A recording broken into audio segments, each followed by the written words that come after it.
Hey, this is Britt with B Squared Budgets, and today I wanted to go over our mid-month check-in for the month of June. If this is your first time here, we are a family of four who live in the Pacific Northwest. My husband has a full-time salaried position, and I am a stay-at-home parent to our two children, and this is what our budget is looking like so far this month. My husband has received the first of his two paychecks. There was a pay raise on there as well as a bonus for working during this time. So that came out to an additional $134 more than we were expecting on this paycheck. Again, just a reminder as how I do our tracking. I have our budgeted column here on the left.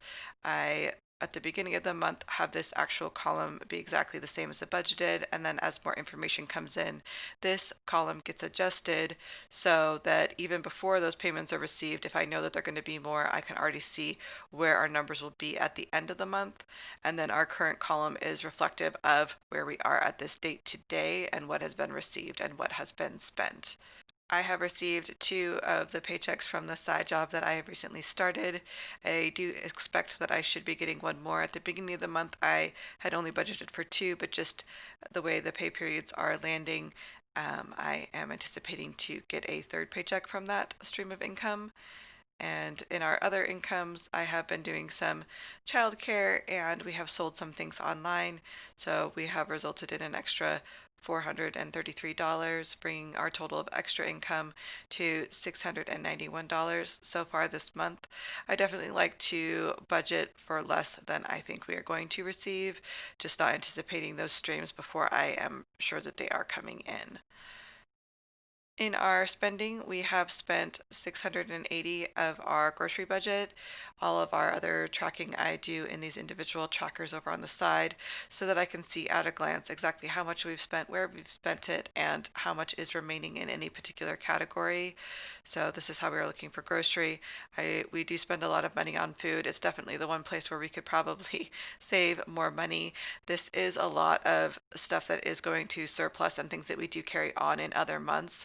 We aren't having a lot of food waste with this amount of money that we're spending. A lot of it is going into our freezer and other things to be available for future months as well. It just really feels good to us to have a good buffer of food in the house.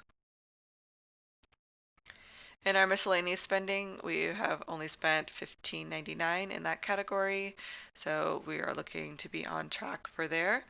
In our gas spending, my husband and I both filled up our gas tanks once so far this month, and with our budget of 125, we should easily be able to both fill up our tanks again. Our children's allowance has come out. Our cell phone bill has been posted. So here's an example of how I budgeted for it. This is what the total actually is when the bill was posted, but we have yet to pay it. So we know exactly what it will be. It hasn't been done yet. The difference between what we anticipated it would be and what it actually is reflected here. Our electricity and water bill has been paid. This does cover the electricity, water, and sewer for both our house and our basement apartment that we rent out. So that's why it's a pretty high utility bill. Our internet is $80 and that has been paid. Our Pandora account has also been paid. Movie Club is not being charged during this pandemic. Our personal money is for the following month.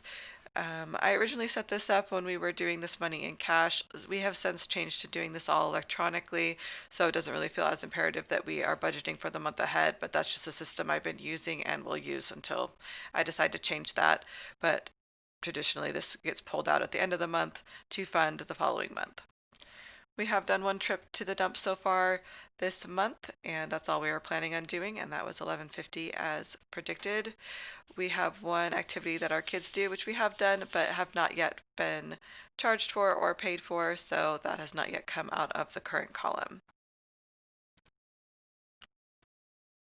All that additional income that we have brought in has been allocated to go toward our emergency fund, which we are trying to get fully funded, and that has more than doubled the amount that we anticipated we'd be able to put into that category, so that feels really good. Our home loan is here. This is the first payment we are making on our newly refinanced mortgage, and this will be for July 1st. We always budget in the month of June or the previous month for the following month of our mortgage so that it's always available in our checking account for when the new month rolls over. All of our sinking funds have come out as predicted and have been allocated to each of those individual accounts, and everything is looking on track for that. This is how our month has unfolded so far, and I hope that your months are going smooth as well. If you have any questions, please let me know in the comments down below. I am planning on making a few more videos talking about some other spreadsheets that we do use to track our finances and that kind of thing. If you would like to stick around and see what else we do with our budgets, please subscribe, and thank you very much for watching.